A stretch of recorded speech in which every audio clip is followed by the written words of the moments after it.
para sa video guide po na ini, ipapahiling ko po sa inyo kung paano magdagdag nin section sheet.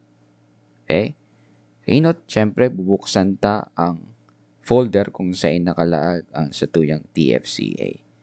So, sa example tango niyan, yaon siya nakalaag sa OWASP West folder. Okay?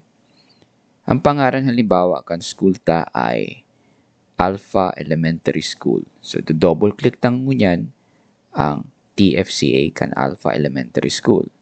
Mabukas na ang TFCA kan Alpha Elementary School. Digdi sa home button or home sheet or home tab, igawa kitang mahiling digdi sa bandang ini na counter.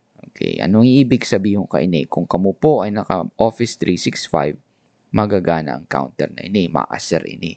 Pero kung igwa ka mo kan unsupported version kan Excel like 2019 or 2016 or iba pa, magkaka-error ka mo digdi. So, since error po yun, then hindi mahiling kung pira ang sections per level na igwa ng mga laog na data. So, sa ngunyan, ang sabi digdi sa counter, sa grade 1 ay sa kinder igwang sarong sheet na may laog.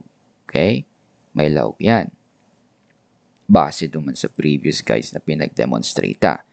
So, halimbawa, ang purpose na digdi sa video guide is paano kita madagdag ki section sheet. Okay? Halimbawa, sir ngaya, duwang sections na ngaya kami ngunyan sa kinder. So, from sarong section, madagdag na kamuki saro pang section for kinder. So, ano ang gigibuhon mo? Simple man sana po.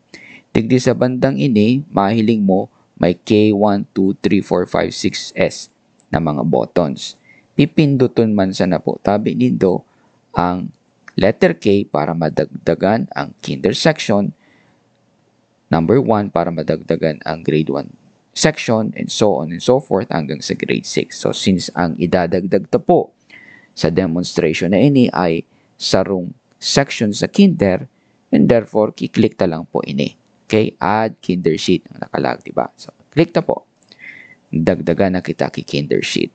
So, ay, sir ngaya, duwa na pala niya tulo na pala niya tabing sections kami ngunyan sa kinder. O, so, sa ngunyan, okay, pag nag-save ka mo dyan, wala pa iyan nakalaag. Ang nakalaag pa dyan, syempre, ay 1. Kasi blanco pa yan. Pero pag halimbawa, laga na nindo ki data, kopyahan ko lang yan, okay?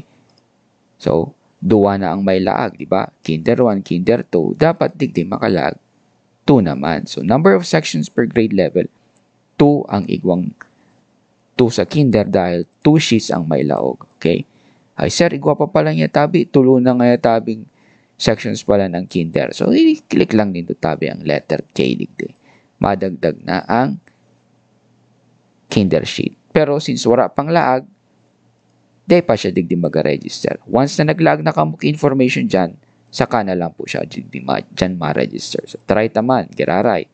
Tanganing mahiling dito. Kopyahan ko lang ito. Lalago dyan. So, gabos na kinder sheets may laog na. Dapat duman sa counter, tulo naman. Hilingon ta. Tulo man ang gad na, di ba? Siring man sana po kayan. So, madalion man sana baga po. Tabi ade. Oh, thank you very much sa pagdangog po nito.